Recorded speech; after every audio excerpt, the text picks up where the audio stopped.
In this video, I'm going to go over this technique that you might have seen in a number of different techniques from karate. We have them in different katas, we have them in different techniques. Before I get to go over that technique, I just want to talk about 3 important words that I learned a long time ago from a boxing coach. And they are desire, drive, dedication. So in anything you do, be that school, at work, martial arts, training, boxing, running, any of those, you have to have the desire to get involved to begin with.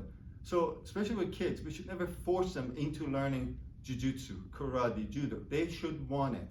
We can encourage them, but at the end of the day, they should want it. And then there's the element of dedication. So once you have the drive to continue and do well in what it is that you're learning, you have to dedicate yourself to what it is that you want to learn, be it at school, martial arts, work. So without dedication, if you don't spend enough time, you're not really going to master the techniques that you're learning. So I want you to remember those: desire, drive, dedication. And then before I get to the technique, I want to talk about the importance of the fact that when people learn techniques, they become better at it after many years. So I've heard some people say, well, I tried this technique and it didn't work. Number 1, did you do it right? Number 2, have you spent years trying to really master that technique? So those are the elements. Otherwise, in my opinion, no style of martial arts is better than the others. They all have really good components, ideas that they offer. You have to try and see which ones work best for you. So going back to this technique.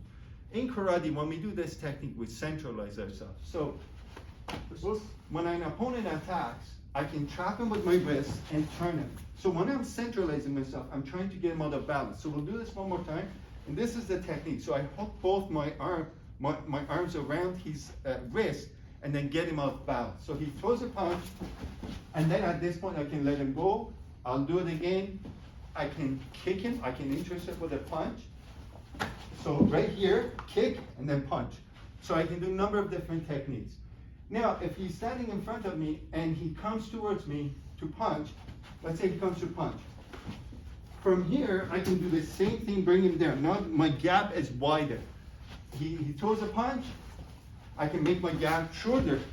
So I've trapped his head in between my 2 arms. And then from there, I can turn around and do a punch.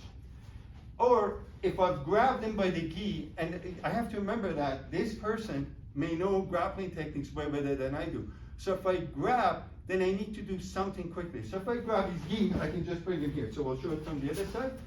So let's say he throws a punch, I take it, I grab his gi, and I pull him down. And from here, I punch him right into the temple. So those are some of the things I wanted to go over.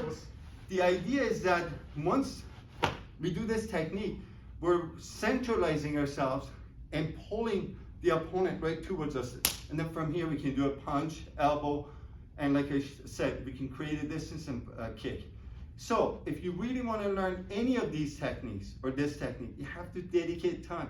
You have to understand how the technique works, and then hopefully you'll do it right.